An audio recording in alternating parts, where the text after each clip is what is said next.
पिता परमेश्वर का हम धन्यवाद करते स्तुति करते हैं, जिसने अपना अनुग्रह को मुझे देकर आज भी उसके सेवकाई करने के लिए जो मुझे बल दिया है।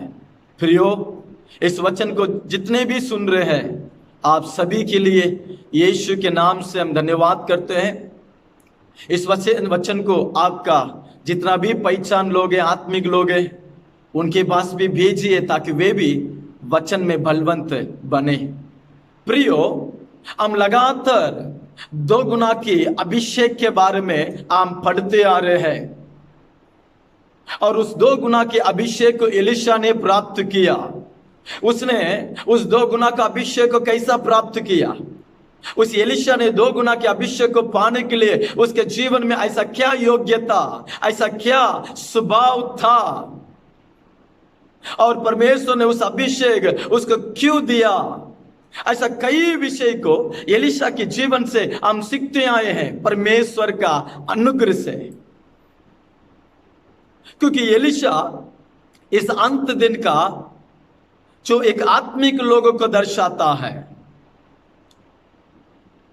वो 2 गुना का अभिषेक इसलिए मांग रहा क्योंकि वो अपने समय को जानता था, अपने सेवकाई को जानता था, अपने सामने आने वाली उस मुसीबत सब कुछ वो जानता था।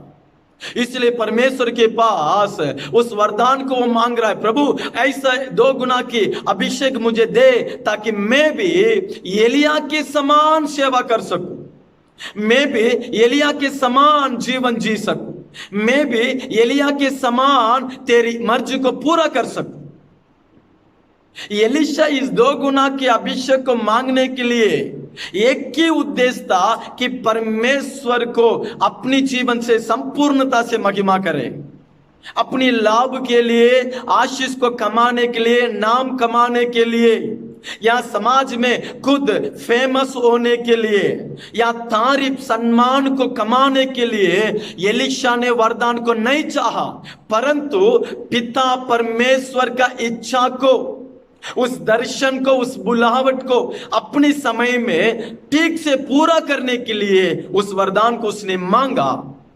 और परमेश्वर ने उसका दुआई को देखा, और परमेश्वर ने उसके हृदय की बातों को देखा, उसका उद्देश्य को देखा, किस उद्देश्य से इस वरदान को इसने मांग रहा है प्रभु ने देखा, और अपनी 2 गुना के अभिषेक को, उस सामर्थ को एलिशा को प्रभु देने लगा।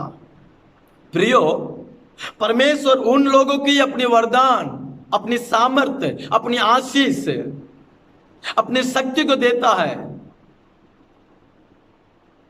जो परमेश्वर को महिमा करने के लिए जो उद्देश्य में है, जो परमेश्वर की सेवकाई को पूरा करने के लिए जो उद्देश्य में है, उन्हीं को प्रभु अपनी सामर्थ्य को देता है, और वो खुद उन्हें इस्तेमाल करता है।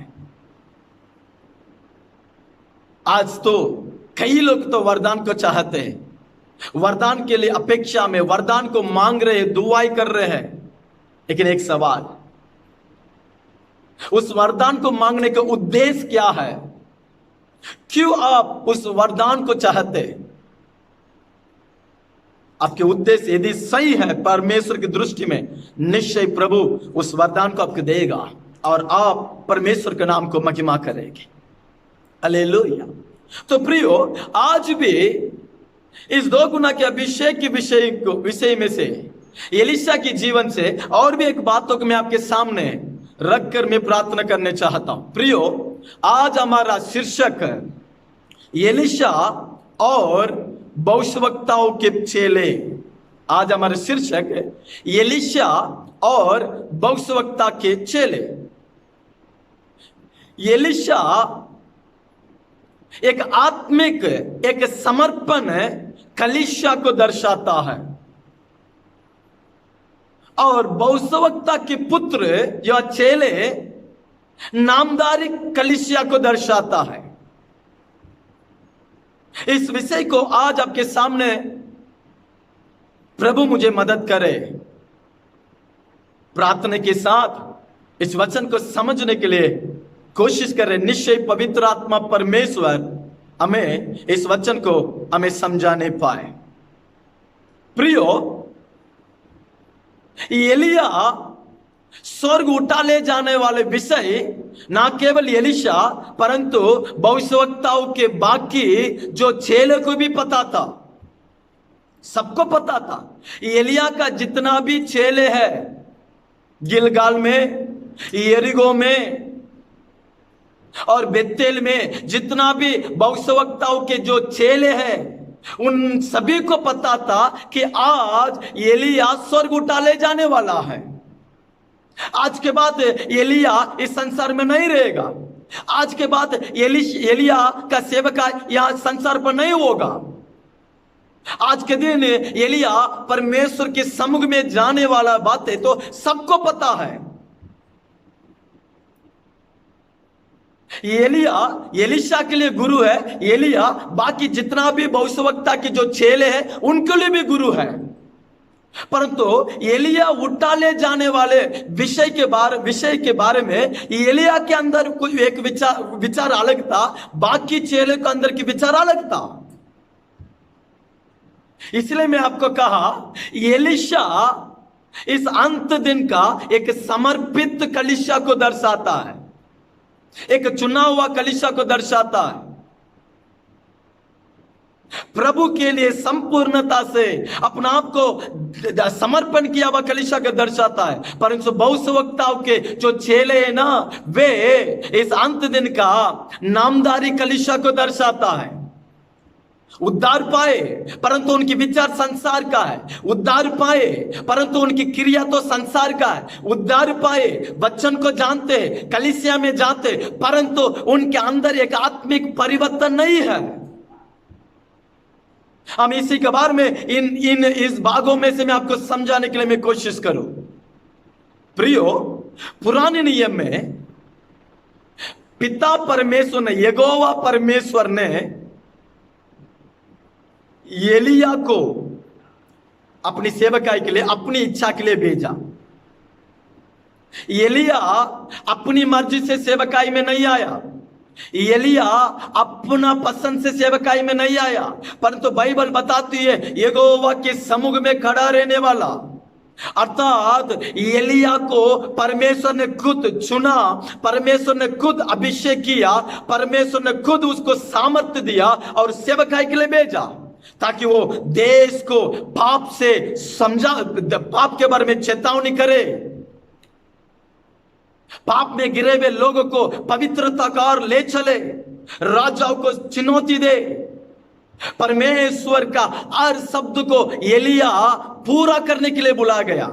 प्रियो, एलिया का सेवकाई एक सामान्य सेवकाई नहीं था, राजा को चुनौती देने वाला था। पाप में फंसे हुए लोगों को परमेश्वर के वचन को बोलकर, चेतावनी कर फिर से पवित्रता तक और चलाने वाला था। एलिया अपने समय में एक महान जागृति को देश पर ले आया हुआ व्यक्ति है। उसका सेवकाई, उसका समर्पण, उसका चाल चलन, उसकी गवाही, उसकी प्रार्थना और बातें परमेश्वर के हृदय को छूने के लायक था। वो अपने लिए जीने वाला नहीं था।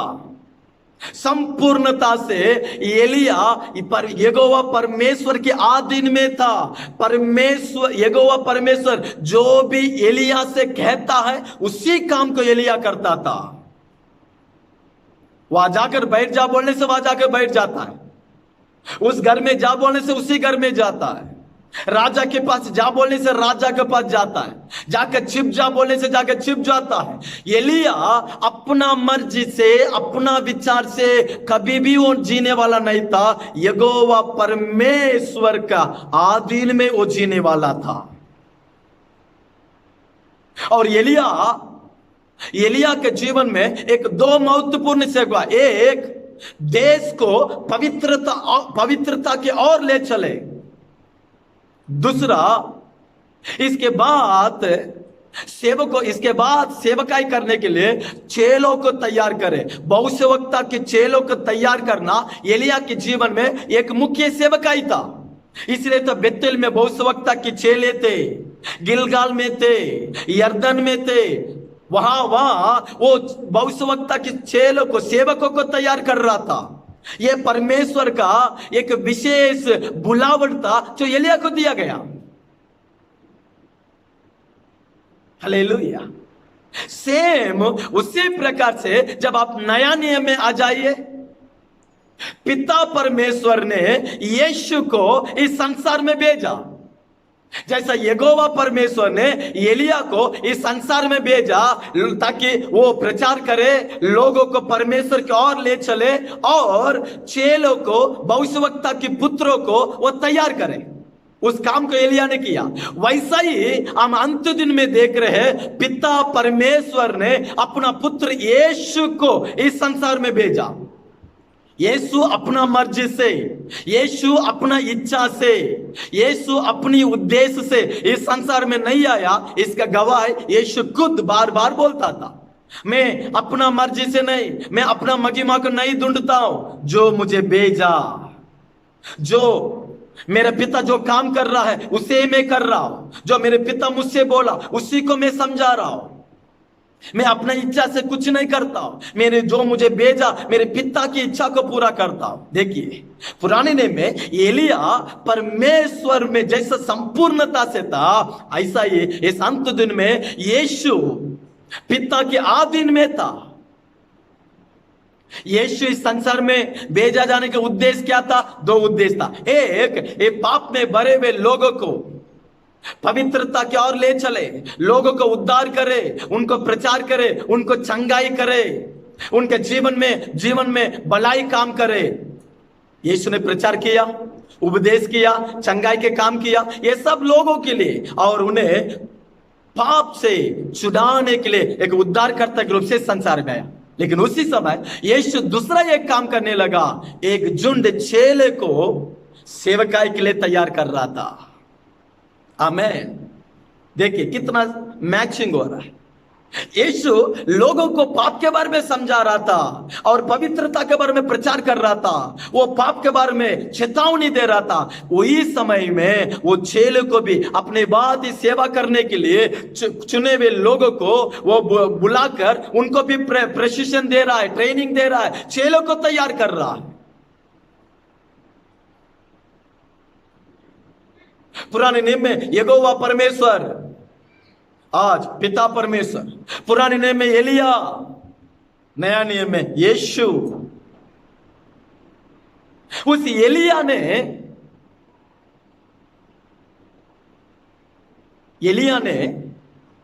चुने हुए लोगों को अपने पास ले आया और उनको उसने प्रचार करने लगा, उनको समझाने लगा। एक महान झुंड लोगों को उसने वचन सिखाने लगा, सत्य सिखाने लगा, सेवकाई के बारे में सिखाया, समर्पण के बारे में सिखाया, परमेश्वर की इच्छा के बारे में सिखाया, चेलों को सिखाया। पुराने नियम में एलिया एलीशा को जैसा संदेश दिया, वैसा ही बाकी चेलों को भी उसने सिखाया, ट्रेनिंग दिया, समझाया, प्रशिक्षण दिया और सत्य को उनको समझाया, दर्शन के बारे में सिखाया, सेवकाई के बारे में समझाया। नया नियम में यीशु भी अपने चेले को अपने पास बिठाकर समर्पण के बारे में, पवित्रता के बारे में, सेवकाई के बारे में, दुख के बारे में, दुख के बारे में, क्लेश के बारे में, परमेश्वर के राज्य के बारे में और बातों को सिखाया। जहां जहां भी यीशु के लिए चेले थे, यीशु के लिए गुप्तता से चेले थे, यीशु के लिए 70 चेले थे, यीशु के लिए 12 चेले थे, ऐसे यीशु के लिए भी कई चेले थे। उनको भी यीशु राज्य के बारे में, सेवकाई के बारे में, समर्पण के बारे में सिखा रहा था। मेरे बाद इस सेवकाई को आप करना ही कर सिखा रहा था। वह एलिया भी मेरे बाद इस सेवकाई को आप पूरा करना ही करके सिखा रहा था दिन रात। परंतु इस शिक्षा को पाए हुए लोग के अंदर कितना परिवर्तन आया, कितना जन एलिया का उस शिक्षा को, उस संदेश को, उस प्रशिक्षण को ग्रहण किए। और नए नियम में कितने जन यीशु को, उस संदेश को, समर्पण को, उस कार्य को ग्रहण किए, बाइबल में बताती है। कई साल एलिया ने उनको सिखाया। अभी एलिया स्वर्ग उठा ले जाने के समय आया। अर्थात एलिया इस संसार की दौड़ या सेवकाई को समाप्त करने के समय आ चुका है। देखिए दूसरा राजा की पुस्तक 2 अध्याय और 1 वचन से एलिया कहता है, जब यहोवा एलिया को बवंडर के द्वारा स्वर्ग में उठा लेने को था, तब एलिया और एलिशा दोनों संग संग गिलगाल से चले। एलिया ने एलिशा से कहा, यहोवा मुझे बेतेल तक भेजता है, इसलिए तू यही ठहर रहे। एलिशा ने कहा, यहोवा के और तेरे जीवन की शपथ में तुझे नहीं छोड़ने का। इसलिए वे बेतेल को चले गए और बेतेल वासी भविष्यवक्ताओं के चेले एलिशा के पास आकर कहने लगे, क्या तुझे मालूम है कि आज यहोवा तेरे स्वामी को तेरे ऊपर से उठा लेने पर है? उसने कहा, हाँ मुझे भी यह मालूम है, तुम चुप रहो। देखिए एलिशा ने भविष्यवक्ता की बाकी चेलों के पास जाकर इस बात नहीं बोला कि आज हमारा स्वामी स्वर्ग में उठा ले जाने वाला है, परंतु वे खुद आकर बोल रहे हैं, क्या एलिशा तुझे पता है आज तेरा स्वामी, देखिए तेरा स्वामी, उन चेलों की बातों में आपका पता चल जाता कि वे कितना आत्मिकता में नहीं है। एलिया का गुण उनके पास नहीं है, एलिया का शिक्षा उनके पास नहीं है, एलिया का ट्रेनिंग उनके पास नहीं है। वे उसे स्वीकार नहीं किए, वे उसे ग्रहण नहीं किए, वे उस बातों को अपने जीवन के लिए वे नहीं प्राप्त किए कर हमें स्पष्टीकरण से उनके शब्द से पता चल जा रहा है। एलिया एलिशा के लिए भी स्वामी है, बाकी चेलों के लिए भी वो स्वामी है, परंतु बाकी चेले कहते हैं तेरा स्वामी। इसका मतलब वे एलिया के साथ थे, एलिया का संदेश सुने हैं, एलिया के साथ चले, परंतु एलिया का जीवन, एलिया का संदेश वे अपने जीवन में स्वीकार नहीं किए। इसलिए मैंने कहा नामदारी जीवन, दिखाव के लिए आत्मिकता, सिर्फ अपने बोलने में आत्मिक, परंतु उनका मन आत्मिक नहीं है। वे बाहर दिख रहे आत्मिक, परंतु उनके जीवन आत्मिकता में नहीं है। वे अपने मुंह से कहते मैं सेवक, मैं समर्पण किया हुआ व्यक्ति, परंतु उनके जीवन में उस गुण या उस समर्पण नहीं है, यहां हमें दिखाई दे रहा है। परंतु एक एलिशा एलिया के पीछे चल रहा है, एलिया कहता है तू यहीं रह जा, लेकिन एलिशा कहता है परमेश्वर और तेरा जीवन का शपथ कहता हूं मैं तुझे नहीं छोड़ूंगा।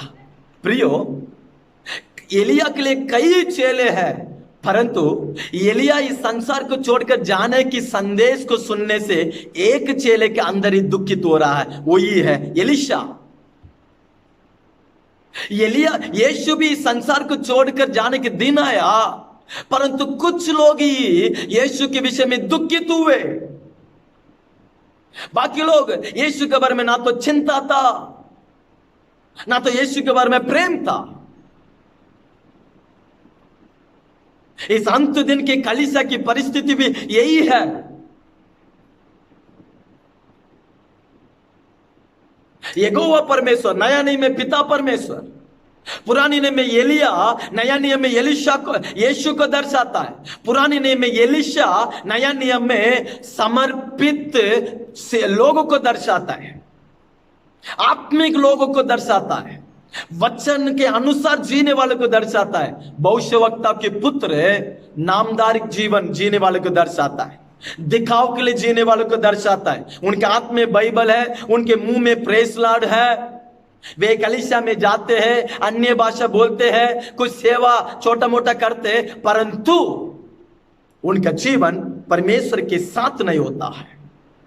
वे भविष्यवक्ता के पुत्र, वे कलीसिया में जाते परंतु कलीसिया के बारे में चिंता नहीं होता है। वे सेवक से बातें करते हैं, लेकिन सेवक के बारे में चिंता नहीं होता है। सेवक के दर्शन को जानने के लिए उनके अंदर कोई भी चाहत नहीं। देखिए यहां भविष्यवक्ता के पुत्र के अंदर दो महत्वपूर्ण कमजोर को मैं बताता हूं। एक है अपना स्वामी इस संसार को छोड़कर जाने के समय आया कर इस भविष्यवक्ता के पुत्र को मालूम होकर तो आज तो अपने स्वामी के साथ हम समय बिताएंगे और कुछ वरदान को हम पाएंगे कर कर विचार नहीं था। एलीशा के अंदर उस विचार है, आज मेरा स्वामी इस पृथ्वी को छोड़कर जा रहा है, इसलिए मैं कैसा भी उसके पास कुछ नया जो आज तक मैं नहीं पाया, आज ऐसा एक अटल सामर्थ्य को, कृपा को मेरे स्वामी के पास मैं पाऊंगा कर कर एलीशा एलिया के पीछे ही जा रहा है। परंतु बाकी भविष्यवक्ता के चेलों के अंदर, वे भी एलिया का चेले, वे भी एलिया का आत्मिक बच्चे लोग हैं, परंतु उनके अंदर ऐसा चाहत नहीं था। एलीशा का चाहत आज मेरे स्वामी के पास मैं कुछ ना कुछ प्राप्त करूं, परंतु बाकी लोगों के अंदर ऐसा चाहत नहीं है। एलिया जा रहा है क्या, जाने दो। एलिया के पास आज कुछ पाना है कर कर चाहत एलीशा के अंदर है, परंतु बाकी लोगों के अंदर नहीं है। परंतु वे सब एक ही झुंड का लोग है, एक ही क्लास स्टूडेंट्स है, एक ही गुरु का शिक्षा पाए हैं, एक ही उपदेश सुने हैं। एलिया जा रहा है, उसके पास कुछ आज तो पाने के लिए चाहत नहीं है। दूसरा, एलिया जो आज तक हमें सिखाया, चलो उसके लिए हम कुछ करेंगे कर कर, उसके अंदर, उनके अंदर कोई समर्पण भी नहीं था। देखिए एलिया के पास दो झुंड है, एक एलीशा जो एक समर्पित कलीसिया दिख रहा है, दूसरा भविष्यवक्ता के पुत्र जो एक नामदार कलीसिया की झुंड दिख रहा है। इस अंत दिन की कलीसिया की परिस्थिति भी यही है। इस अंत दिन में भी यीशु के सामने, वहां एलिया के सामने एक समर्पित कलीसिया जो एलीशा और एक नामदारी कलीसिया जो भविष्यवक्ता के पुत्र थे, वैसा ही इस अंत दिन भी यीशु के सामने या आत्मिकता में भी दो झुंड हम देख रहे हैं। एक समर्पित कलीसिया, दूसरा नामदारी कलीसिया। कहते आत्मिक लेकिन करते सांसारिक। इस सत्य को सुनने वालों, इस समय को हम समझना जरूरी है। आज के कलीसिया की परिस्थिति को हम समझना जरूरी है। निश्चय एलिया के मन इस बातों से दुखित हुआ रहेगा, मैं इतना प्रयास किया, इन लोगों को इतना सिखाया, इतना जन ट्रेनिंग पाए, इतना जन प्रशिक्षण पाए, इतना जन को मैं इतना वर्ष सिखाया, लेकिन मैं उठा ले जाने के विषय में एक एलीशा ही मेरे पीछे आ रहा है, बाकी लोग बस वहां वाका बैठ गए। कम से कम मेरे पास आकर एक भी बातें नहीं किए। एलिया का मन दुखित हुआ रहेगा। जितने भी लोग अपने पास ट्रेनिंग पाकर आज वे उस समर्पण में नहीं है, उस सेवकाई में नहीं है कर एलिया के मन उनके विषय में दुखित हुआ रहेगा। वैसा ही नया नियम में यीशु भी अपने चेलों के विषय में दुखित हुआ। एक यूदास इस्करियोत यीशु को छोड़कर जाने से यीशु दुखित हुआ। कई चेले यीशु को छोड़कर जाने से यीशु के मन दुखित हुआ रहेगा। एक बड़ा उद्देश्य के लिए उनको प्रशिक्षण दिया, एक बड़ा दर्शन के लिए उनको बुलाया, उनके लिए प्रभु ने एक महान जो कार्य उनके द्वारा करने चाहा, परंतु वे पीछे हट गए। इस अंत दिन में भी परमेश्वर की दृष्टि इस दो झुंड को आत्मिकता में देख रहा है। इस अंत दिन की कलीसिया की परिस्थिति भी इसी प्रकार से है। कलीसिया में दो झुंड, एक आत्मिक है जो सेवकाई के बारे में सोच रहे हैं, परमेश्वर के बारे में सोच रहे हैं, जो आत्मा के बारे में सोच रहे हैं, यीशु के समान सोच रहे हैं, सेवकाई के बारे में, पिता की इच्छा के बारे में सोच रहे हैं। लेकिन उसी कलीसिया में और एक झुंड के लोग हैं जो खुद के बारे में सोच रहे हैं, घर के बारे में सोच रहे हैं, धन के बारे में सोच रहे हैं, अपनी बच्चे के बारे में, अपनी बिजनेस के बारे में, अपनी लाभ के बारे में ही सोच रहे हैं। इस संदेश को सुनने वालों, आप कोई भी क्यों ना, आप किस झुंड का है? एलीशा एक आत्मिक कलीसिया के झुंड का है या भविष्यवक्ता के पुत्र अर्थात नामदारी कलीसिया के झुंड का है? आप कोई भी क्यों ना, इस दो झुंड में किसी एक झुंड में जरूर आप होना है। परंतु वरदान, आत्मा का वरदान, अभिषेक या परमेश्वर का आत्मा इस्तेमाल होना और परमेश्वर आपको लेकर इस संसार में बड़ा काम उन्हीं का द्वारा करेगा जो एलीशा अर्थात आत्मिक झुंड है, जो अपने गुरु की सोच, जो अपने गुरु की दर्शन, जो अपने गुरु की स्वभाव को जो प्राप्त किया है, वही है 2 गुना के अभिषेक को पाएगा, प्रभु ने अपने हाथ में लेगा। हालेलुया। हम किस प्रकार की झुंड में हैं, हम याद करना है। फिर से मैं आपको बता रहा हूं, इस सत्य आपके मन में बने रहे। एलिया यीशु को दर्शाता है, एलीशा आत्मिक समर्पित व्यक्ति को दर्शाता है, कलीसिया को दर्शाता है, भविष्यवक्ता के पुत्र नामधारी कलीसिया को दर्शाता है, संसार के विचार वाले कलीसिया को दर्शाता है, आत्मा बोझ के बिना रहने वाली कलीसिया को दर्शाता है, खुद के लाभ के लिए जो कलीसिया में जाने वाली कलीसिया को दर्शाता है, विश्वासी को दर्शाता है, सेवकों को दर्शाता है। प्रियो, लवोदिकिया कलीसिया का परिस्थिति भी यही था। लवोदिकिया कलीसिया का परिस्थिति भी इस भविष्यवक्ता के जो पुत्र के जो परिस्थिति था, जो चेले थे ना, वैसा ही उनका भी था। देखिए, मैं आपके लिए एक वचन पढ़ता, प्रकाश वाक्य 3 अध्याय, प्रकाश वाक्य 3 अध्याय उसका 15वां वचन।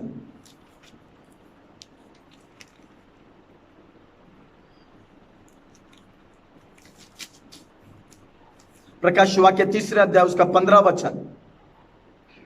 मैं तेरे कामों को जानता हूं कि तू ना तो ठंडा है और ना गर्म।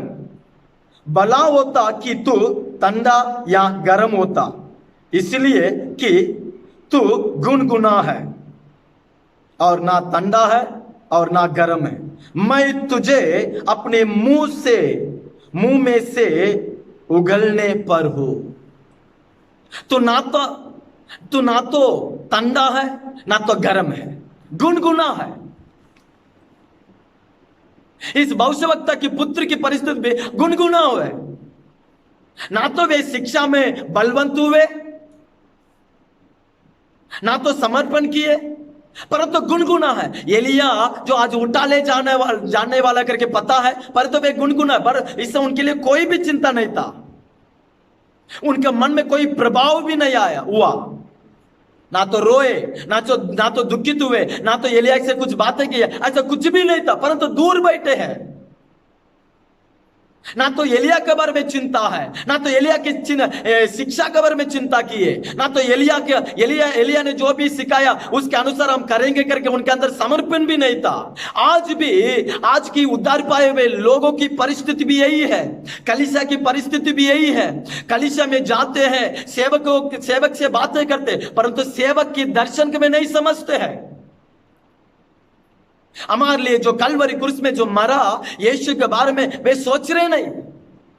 सेवकाई के बारे में उनके अंदर कोई चिंता नहीं है, आत्मा के बारे में चिंता नहीं, नाश, संसार जो नाश की ओर जा रहा है उसके बारे में चिंता नहीं, प्रार्थना करने के लिए चिंता नहीं, सुसमाचार बोलने के लिए उनके अंदर चिंता नहीं है,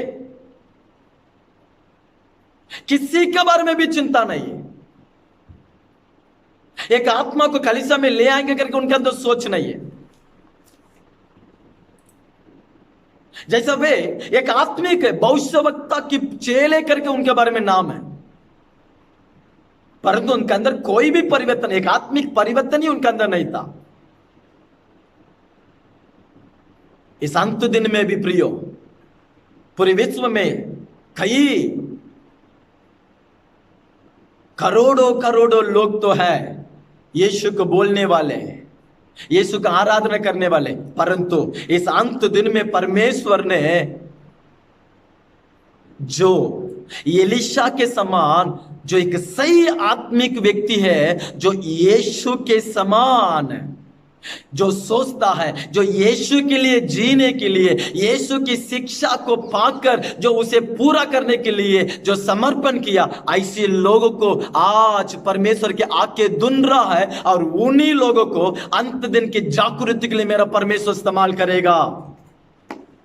खाकर सोने वाले को प्रभु इस्तेमाल नहीं करेगा, अंत दिन जागृति के लिए परमेश्वर एक समर्पित व्यक्ति, जो यीशु की शिक्षा में, जो यीशु की दर्शन में, जो यीशु की स्वभाव में, जो यीशु की गवाही में, जो यीशु के समान प्रार्थना, जो यीशु के समान जो गवाही और बात, जो यीशु के समान उनके अंदर दिखता है, उन्हीं को मेरा परमेश्वर अंत दिन की जागृति के लिए अपने आप में एक महान हथियार के रूप से इस्तेमाल करेगा। इसलिए आम उद्धार तो पाए, अच्छी बात है, अभिषेक पाए, वचन जानते, कलीसिया में जा रहे, परंतु किस धुंध में है? आपके दर्शन किसका दर्शन है? आपके अंदर जो इच्छा है वो किसका है? आपके विचार किसी के बारे में है? आपकी तैयारी किसी के लिए प्रभु से देख रहा है? एलीशा का तैयारी एलिया के लिए था, एलिया का सेवकाई के लिए था, एलिया का दर्शन के लिए था। एलिया ने जो सिखाया उसे पूरा करने के लिए था एलिया का दर्शन, एलीशा का दर्शन। आज आपका दर्शन किसके बारे में, क्या करने के लिए प्रभु देख रहा है? यहां देखिए, इस जो लवोदिकिया कलीसिया गुनगुनाव है। गुनगुनाव मतलब क्या है? वे ना तो गर्म ठंडा है ना तो गर्म है। गुनगुनाव, गुनगुनाव मतलब क्या है? संसार के विचार, संसार की सोच, संसार के अपने घर, खुद के बारे में, खुद का घर के बारे में, खुद का आशीष के बारे में। इस संसार में मैं अच्छा नाम कमाना है, इस संसार में मैं बड़ा व्यक्ति होना है, और इनके अंदर परमेश्वर के राज्य के बारे में चिंता नहीं होता है, सुसमाचार के बारे में इनके अंदर कोई बोझ नहीं होता है, सेवकाई के बारे में बोझ नहीं होता है। जो कलीसिया, जिस कलीसिया में जाते हैं उस कलीसिया के बारे में इनके अंदर कोई बोझ नहीं होता है। वे लवोदिक कलीसिया है, संसार के विषय में जो डूब चुके, जो तृप्त हो गए हैं। ना तो आगमन के बारे में सोचते हैं, ना तो तैयार के बारे में सोचते हैं, ना तो नाश होने वाले लोगों को प्रभु के पास ले आने के बारे में सोचते हैं। वे गुनगुनाव है। प्रियो, जो एलिया के समय में जैसा दो प्रकार के, एक समर्पित जो व्यक्ति और जो नामदार की जो व्यक्ति था, ये हर समय में हम देख सकते हैं, हर समय में देख सकते हैं। यीशु के समय में भी, यीशु के साथ भी दो प्रकार के झुंड थे। एक यीशु के पास एक झुंड है जो उसके वचन को सच्चाई से, उसके वचन को सुनने के लिए आते, एक झुंड। दूसरा एक झुंड भोजन के लिए, चंगाई के लिए, जरूरी के लिए यीशु के पास आते हैं। वैसा यीशु के समय में यीशु के पास दो प्रकार के चेले थे। एक चेला, यीशु डांटने दो, यीशु उनको समझाने दो, यीशु उन पर गुस्सा भी हो जाए, परंतु हर बात को वे सह लेते, सीखते, सुनते, यीशु के साथ चलते थे। लेकिन और एक झूठा झुंड है, वे उनको उपदेश कठिन होने से, शिक्षा कठिन होने से, ट्रेनिंग कठिन होने से वे तुरंत यीशु के पास बोलते हैं, आपकी शिक्षा तो कठिन हो रहा है, हम इसे नहीं पालन नहीं कर पाएंगे कर यीशु को छोड़कर चले जाते हैं।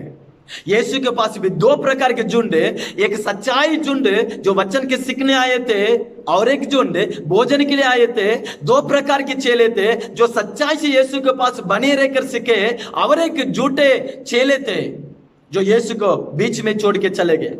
यूहन्ना सुसमाचार 6वां अध्याय 60 से 66 वचन में देखिए, यीशु ने अपने लहू के बारे में, अपने मांस के बारे में, शरीर के बारे में प्रचार करने से वहां के चेले, इस उपदेश तो बहुत कठिन हो रहा है, कौन इसे पालन कर सकता है, कौन इसे अपना सकता है कर यीशु को छोड़कर वे चले जाते हैं, फिर कभी भी यीशु के पास नहीं आते हैं। यीशु के साथ ऐसे लोग थे जो एलिया के साथ जैसा एक समर्पित व्यक्ति और एक नामदार के व्यक्ति जैसा था, वैसा यीशु के पास भी थे। पौलुस के समय में भी, पौलुस के साथ भी दो प्रकार के सेवक लोग थे। पौलुस एक आत्मिक अगुवा था, एक प्रेरित था, प्रभु की बुलावट के अनुसार कई सेवकों को उसने तैयार किया। परंतु यीशु, पौलुस के पास भी दो प्रकार के झुंड लोग थे। ये एक सच्चा सेवक है, सच्चा सेवक है, ये पौलुस के पास थे। उसी समय झूठा सेवक भी पौलुस के पास थे। इस बातों से पौलुस कई बार दुखित हुआ।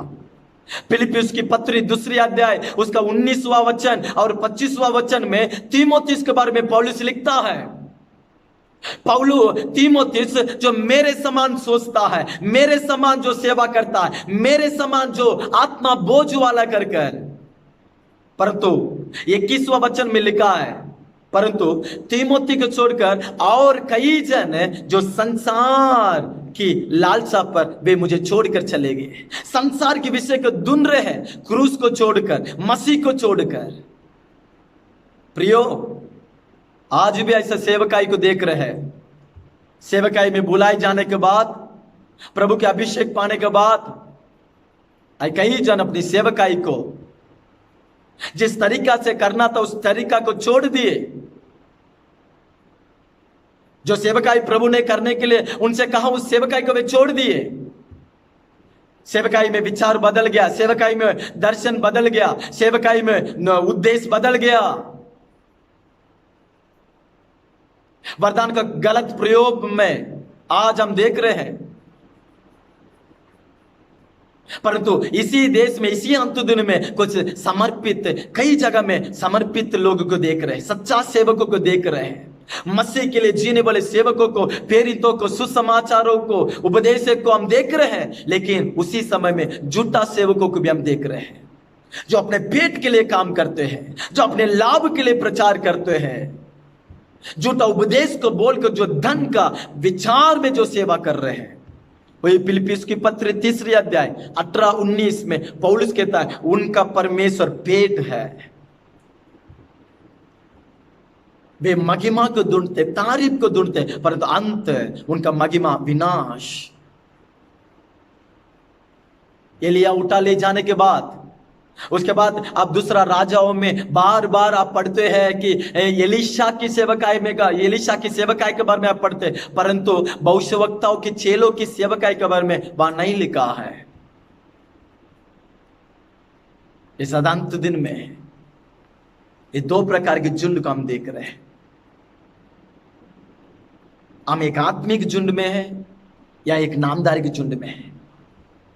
प्रभु हमें क्यों उद्धार किया, प्रभु क्यों हमें बुलाया, प्रभु क्यों हमें अभिषेक किया, प्रभु हमें क्यों हमें शिक्षा दिया,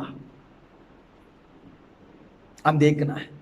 प्रियो, आज परिवार में देखिए इस गुनगुनाव की परिस्थिति परिवार में भी आप देख सकते हैं। एक विश्वासी परिवार में भी आप 2 प्रकार को देख सकते हैं। एक परिवार में देखिए पति आत्मिकता में रहता है, पत्नी आत्मिकता में नहीं रहते, नहीं तो पत्नी आत्मिकता में रहती है, पति आत्मिकता में नहीं रहता है, नहीं तो माता पिता आत्मिकता में रहते हैं, बच्चे आत्मिकता में नहीं रहते हैं। देखिए एक परिवार में एक आत्मिक दिख रहे हैं और एक जो संसार के दिख रहे हैं। एक प्रेयर में करते हैं, उपवास करते हैं और नहीं करते हैं, बस ईस्टर और गुड फ्राइडे, क्रिसमस इसी समय के लिए चर्च में जाते हैं, बाकी दिन चर्च के साथ उनका कोई संबंध नहीं होता है। कहते हैं मैं भी विश्वासी हूं, मैं भी चर्च में जाता हूं, मैं भी आराधना करता हूं, मैं भी दान देता हूं करके बोलते हैं। क्या उपयोग है? अब तो गुनगुनाओ है जिसे लेकर प्रभु कुछ भी नहीं कर सकता अपने राज्य के लिए। यही बातों को जब आप कलीसिया में आइए, कलीसिया में भी 2 प्रकार के विश्वास को देख सकते हैं। एक विश्वास के झुंड है जो सेवक को सच्चाई से प्रेम करते हैं, सेवक का दर्शन को समझ लेते हैं, सेवक का बोझ को समझ लेते हैं, सेवक के साथ खड़ा रहते हैं, सेवक को मदद करते हैं, वे भी ये सेवक के साथ सेवकाई में चलते हैं। लेकिन उसी कलीसिया में और एक झुंड है, वे गुनगुनाव है। वे क्यों चर्च जाते उन्हें पता नहीं, वे क्यों चर्च में बैठे उन्हें पता नहीं, वे क्या वचन सुने उन्हें पता नहीं, बस अटेंडेंस के लिए जाते हैं। बस वे चर्च में ना तो समर्पण करते, ना तो वचन को सुनते, ना तो वचन से अपने गुण को बदल लेते, ऐसा कुछ भी वे नहीं करते हैं, वे कुछ भी नहीं करते हैं। कलीसिया में भी देखिए एक आत्मिक वो सेवकाई के बारे में, सुसमाचार के बारे में, आगमन के बारे में, तैयार के बारे में, प्रभु के लिए कुछ करना करके वे सोचते हैं। लेकिन उसी कलीसिया में गुनगुनाव की लोग जो किसी के बारे में भी चिंता नहीं करते, ना तो खुद की आत्मिकता के बारे में, जो उद्धार के बारे में, प्रभु ने जो कृपा किया, किसी के बारे में भी सोचते नहीं। परंतु यही परिस्थिति सेवकों को, सेवकाई और सेवकों में भी हम देख सकते हैं। ये बाइबल में क्यों ना, आज भी क्यों ना, देखिए, एक उद्देश्य के लिए, एक उद्देश्य के लिए साउल राजा बनाया गया, एक ही उद्देश्य के लिए दाऊद राजा बना गया। लेकिन साउल मनुष्य की बातों को सुनने वाला, मनुष्य को प्रिय करने वाला, जिसके कारण अपने अभिषेक को खोया, अपने स्थान को खोया, अपने मुकुट को खोया। उनका विचार शरीर के बारे में, उसका चाल चलन शरीर के बारे में, परंतु सेवक के द्वारा अभिषेक किया गया। सामुएल ने उसे अभिषेक किया, परमेश्वर की आत्मा साउल के ऊपर उतर आया। ऐसा अनुभव पाया हुआ व्यक्ति, देखिए, एक शारीरिक व्यक्ति बन गया, एक नामधारी व्यक्ति बन गया। परंतु दाऊद परमेश्वर के हृदय का योग्य व्यक्ति था। परमेश्वर की इच्छा को गलत भी करे, पश्चाताप पड़ता है, प्रभु के सम्मुख में रोता है, समाप्त प्राप्त करता है, प्रभु के बारे में चिंता करता है, व्यवस्था के बारे में चिंता करता है, प्रभु के उद्देश्य के बारे में चिंता करता है। इसलिए दाऊद के बारे में प्रेरितों के काम 13वां अध्याय उसका 36वां वचन में लिखा है, दाऊद अपनी समय में परमेश्वर का इच्छा को पूरा करके उसने मरा। दाऊद एक समर्पित व्यक्ति है, एक समर्पित कलीसिया है। साउल एक नामधारी व्यक्ति है जो अपने समर्पण को खोया, अपना मुकुट को खोया, अपना अभिषेक को खोया, जो परमेश्वर का दूर हो गया। आज इस अंत में दो कलीसिया को देखते हैं, एक सच्चा उपदेश में बने रहने वाली कलीसिया और झूठा उपदेश में बने रहने वाली कलीसिया। प्रियो, इस दो झुंड का एक एलीशा जो आत्मिक कलीसिया और भविष्यवक्ता के चेले जो झूठा, जो नामधारी के जो अनुभव, ये शुरुआत से हर जगह में हम देख पा रहे हैं। इस आत्मा को हर जगह में हम देख पा रहे हैं। इसलिए इस अंत दिन में और भी महान रूप से इस काम हो रहा है। समर्पित एलिया के साथ, एलीशा के साथ जो परमेश्वर के अभिषेक है, नामधारी कलीसिया के साथ जो दुष्ट आत्मा या शैतान के हाथ होता है। इस अंत दिन में प्रभु आर्य को अपने वरदान देने चाहता है। प्रियो, वरदान कुछ भाषा वालों के लिए नहीं, वरदान कुछ झुंडों के लिए नहीं, वो अपने सामर्थ्य, अपना शक्ति, अपना वरदान वो सभी को देने चाहता है। पवित्र आत्मा सभी में निवास कर रहा है। पवित्र आत्मा सभी के लिए संसार में उतर आया। पवित्र आत्मा सबको तैयार करने वाला है। पवित्र आत्मा सबको इस्तेमाल करने वाला है। पवित्र आत्मा सबको परमेश्वर के राज्य के लिए इस्तेमाल करने के लिए इस संसार में भेजा गया। परंतु आज हमारा अनुभव सही ना होने के कारण, हमारा जीवन सही ना होने के कारण, हमारा समर्पण, हमारा जो का जीवन सही ना होने के कारण उस अभिषेक हम प्राप्त नहीं कर पा रहे हैं। प्रभु हमें इस्तेमाल नहीं कर पा रहा है। प्रभु हमसे बातें नहीं कर पा रहा है। प्रभु हमारा संग संग चल नहीं पा रहा है। इस वचन को सुनने वालों, आज हमारा अंदर एक सही समर्पण, एक निर्णय आना जरूरी है। एक झूठा कलीसिया, एक सच्चा कलीसिया, एक झूठा सेवक है, एक सच्चा सेवक है, एक झूठा परिवार, एक सच्चा परिवार। हर जगह में इस प्रकार की कमजोर को देख रहे हैं। एक समर्पण झुंड दिख रहे, वहां दिखाई दे रहे, और एक दिशा में जो नामधारी के झुंड वहां दिखाई दे रहे हैं। इसके मध्य में प्रभु हर एक से बातें कर रहा है। तू क्यों उद्धार किया गया, तुझे मैं क्यों अभिषेक किया, तुझे अनुग्रह दिया, तुझे मैं क्यों बुलाया, आज तू क्या कर रहा है। मैं एक उद्देश्य तो तुझे वचन सिखाया, तुझे उपदेश दिया, तुझे ट्रेनिंग दिया, परंतु आज तू क्या कर रहा है। मैंने तुझसे कहा एक, परंतु तू कर रहा है और कुछ। मैंने तुझे जाने बोला एक जगह में, तू जा रहा और एक जगह में। मैंने तुझे एक दर्शन दिया, परंतु तू आज और एक दर्शन को लेकर चल रहा है, जिस दर्शन को मैंने तुझे नहीं दिया।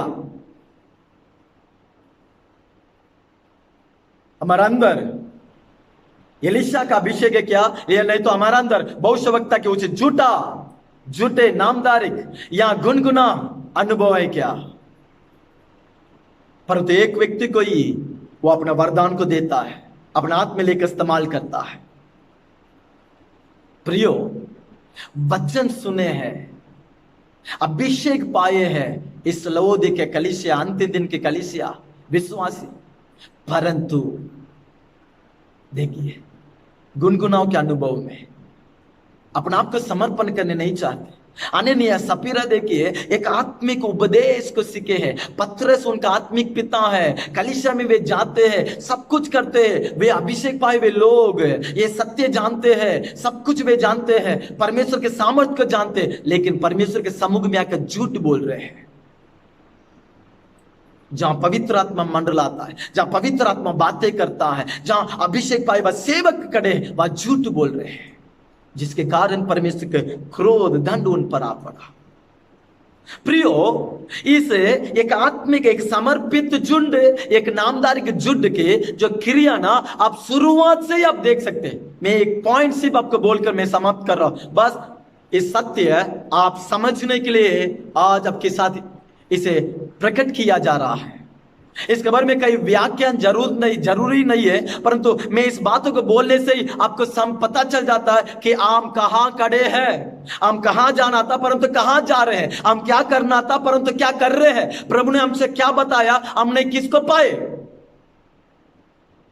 ये समस्या शुरुआत से ही है। देखिए आदम को परमेश्वर ने दो पुत्र को दिया, एक पुत्र का नाम है कैन, दूसरा पुत्र का नाम आबेल। परंतु एक आत्मिक पिता है आदम, उसका दो बच्चे हैं कैन और आबेल, परंतु आबेल एक समर्पित सेवक था, परंतु कैन एक नामदारिक एक संसारिक पुत्र था।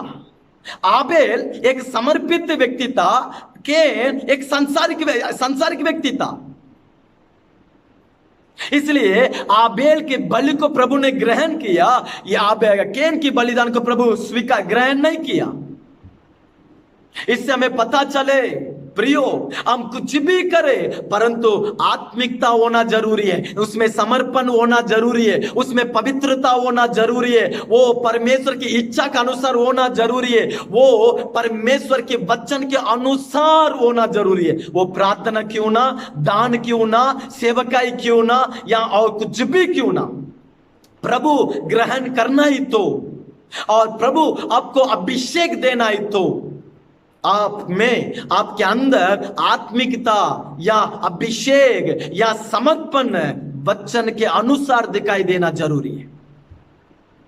जिनके अंदर समर्पण के साथ करते हैं, पवित्रता के साथ करते हैं, उनका बातों को प्रभु वस्तु क्यों ना, आत्मिकता क्यों ना ग्रहण करेगा, और उन्हीं को प्रभु अपने अभिषेक देता है। जिनके अंदर समर्पण नहीं है, जो आत्मिकता नहीं है, वे ना तो वरदान पाएंगे ना तो प्रभु उनके जीवन को स्वीकार करेगा।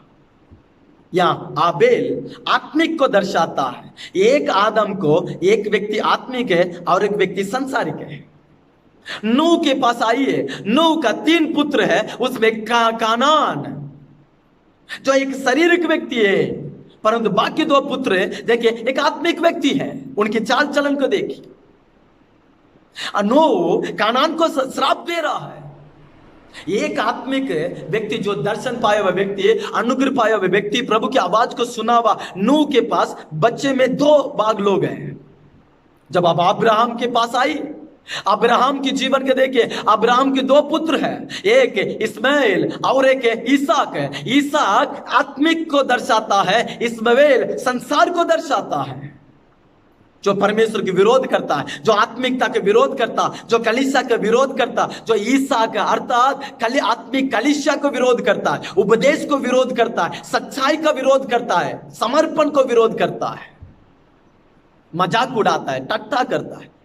लेकिन ईसा एक ऐसा समर्पित व्यक्ति है जो अपना आप को वो बलि वेदी में दे देता है, मरने के लिए तैयार हो देता है, अपना आप को सौंप देता है, सत्य को ग्रहण करता है। ये ईसाक है। ईसाक एक आत्मिक कलीसिया, इस्माइल संसारिक कलीसिया है। हालेलुया। इस प्रकार के जो एक आत्मिक कलीसिया और एक संसारिक कलीसिया, उत्पत्ति से लेकर प्रकाश वाक्य तक हम पढ़ सकते हैं, और कई जगह में इस प्रकार के उदाहरण को हम देख सकते हैं। जब ईसा के जीवन में आए, ईसा के लिए दो बच्चे हैं, एक बेटा का नाम है एसाव और एक बेटा का नाम है याकूब। याकूब परमेश्वर के लिए चुना हुआ वंश बना, एसाव वो परमेश्वर के विरोध वंश बना। याकूब एक आत्मिक पिता है, एक आत्मिक पिता है, जो ईसाक का एक बेटा, जो याकूब एक आत्मिक कलीसिया दर्शाता, समर्पित व्यक्ति, परमेश्वर के लिए चुना हुआ वंश है। एसाव परमेश्वर के लिए विरोधी वंश है, संसार की वंश है, आत्मिकता के विरोध करने वाला वंश है। वही आत्मा इस अंत दिन में भी काम कर रहा है।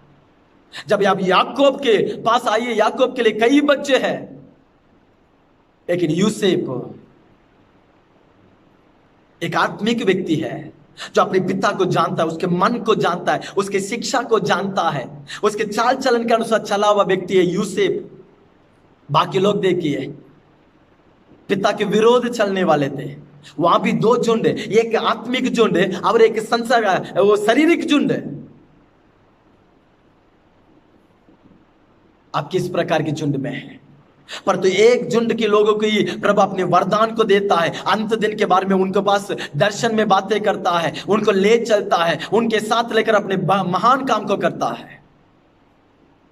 मूसा के समय में मूसा याजक की सेवकाई के लिए जब आरोन को चुनने से वहां भी समस्या उठने लगा। वहां देखिए मूसा एक आत्मिक व्यक्ति पिता है, वहां भी एक समस्या आ रहा है। आरोन या ऊर या और यहोशू या कालेब कुछ आत्मिक झुंड ये लिए मूसा के पास है। कोगाग की पुत्र है जो परमेश्वर के विरोध करने वाले झुंड भी वही है। इज़राइल गोत्र में ही दो प्रकार के झुंड, एक झुंड है जो मूसा के साथ खड़े हैं, यहोशू, कालेब, आरोन, ऊर, पर तो और एक गोगाग की पुत्र है जो मूसा के विरोध में, सेवकाई के विरोध में, वो मिलापुल तंबू के विरोध में, सेवकाई के विरोध में खड़े हैं। परंतु इस सभी जगह में आप देख सकते हैं समर्पित झुंड या समर्पित लोग या समर्पित कलीसिया, प्रभु की ओर से महिमा किया गए, प्रभु की ओर से इस्तेमाल किया गए, प्रभु के आशीष को, वरदान को वे पाए। जो नामधारी की थे, जो शारीरिक थे, जो विरोधी थे, वे सब परमेश्वर के दंड का कारण बने। इस वचन को सुनने वालों परमेश्वर के जनों, आप कोई भी क्यों ना, उस पिता ने यीशु के संसार को भेजा, उसने हमारे कलवरी क्रूस में मरा, उसने चेलों को तैयार किया ताकि वे उस यीशु के सेवकाई को लगातार इस संसार में ले चले। आज हम इसलिए उद्धार किया गए ताकि हम उस यीशु की सेवकाई, यीशु ने जो हमें सिखाया, यीशु ने जो नमूना में दिखाया, यीशु के अंदर जो बोझ था उसको उसके राज्य के लिए करने के लिए आप और मैं बुलाए गए। आज हम किस प्रकार की झुंड है? उद्धार तो पाए, क्या हमारे अंदर सही उसी समर्पण में है या शारीरिक में है? एक गलाती कलीसिया आत्मा में आप शुरू किए, क्या अभी उस सेवकाई को अभी शरीर में समाप्त करने चाहते हैं? यह कितना दुखित बात है। आज कई जन आत्मिकता में शुरू होकर शरीर में आ गए, कलीसिया आत्मा में शुरू किए, अभी सेवकाई शरीर में चल रहा है। बुलावट आत्मा में पाए, अभी शरीर में पूरा करने सोच रहे हैं। विश्वास में शुरू किए और अविश्वास में, मनुष्य के भरोसे में आज चल रहे हैं। आज के दिन पवित्र आत्मा परमेश्वर से हमसे बातें कर रहा है। आप एलीशा के समान एक आत्मिक कलीसिया है क्या जो प्रभु अपने वरदान देने चाहता है, या भविष्यवक्ता के चेले जो झूठे थे, जो समर्पण में नहीं थे, जो गुनगुनाऊ थे, आप उस झुंड में क्या? प्रभु हमें बुला रहा, अभी समय नहीं है, यह हमारा समय है प्रियो। इसलिए इसी के कारण अगर उस समय में एक एलीशा जो वरदान पाया, उस समय में जितना भी भविष्यवक्ता के झुंड थे, वे सभी एलिया के पास जाकर हमें भी वरदान चाहिए करके वे प्रार्थना किया होगा, तो वे सभी कुछ ना कुछ वरदान पाए होंगे। सोच लीजिए उस समय में और कितना बड़ा सेवकाई हुआ होगा, और भी कितना जन उद्धार पाए होंगे, कितना चिन्ह चमत्कार हुआ होगा, प्रभु के राज्य को उस समय में और भी ज्यादा वे काम किए होंगे। एक एलीशा उस समय में उतना काम किया तो बाकी सभी उस वरदान को पाए होंगे। तो कितना बड़ा जागृत उस समय में शुरू हुआ रहेगा।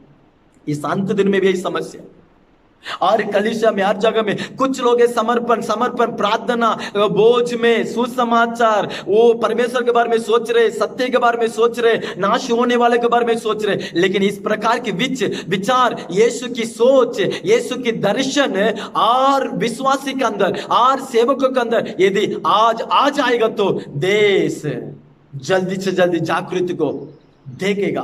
पूरी देश उद्धार में आएंगे, देश की शत्रु नष्ट होगा, पाप नष्ट होगा, देश में कई जगह में उद्धार की क्रिया को हम देख पाएंगे। प्रेरितों के दिन, आज के दिन शुरू हो जाएगा अगर आज की कलीसिया इस अनुभव में आ जाने से। एलीशा वरदान पाने के कारण वो एक समर्पित, एक आत्मिक कलीसिया था। भविष्यवक्ता के पुत्र वरदान ना पाने के कारण इस्तेमाल ना होने के कारण वे संसार की थे, है उद्धार पाए परंतु संसार की थे। आज वरदान प्रभु सबको देने चाहता है, परंतु उस वरदान पाने के लिए एलीशा के समान एक आत्मिक कलीसिया, एक समर्पित कलीसिया, ये एलिया के समान जैसा एलीशा था, यीशु के समान आज हम अपना आप को समर्पण करेंगे, निश्चय महान परमेश्वर इस अंत दिन में अपना अभिषेक में देखकर अपने राज्य के लिए इस्तेमाल करेगा। उसकी इच्छा निश्चय हमारे द्वारा पूरा होगा। प्रभु इस वचन से आप सभी को आशीष करे। आमीन आमीन।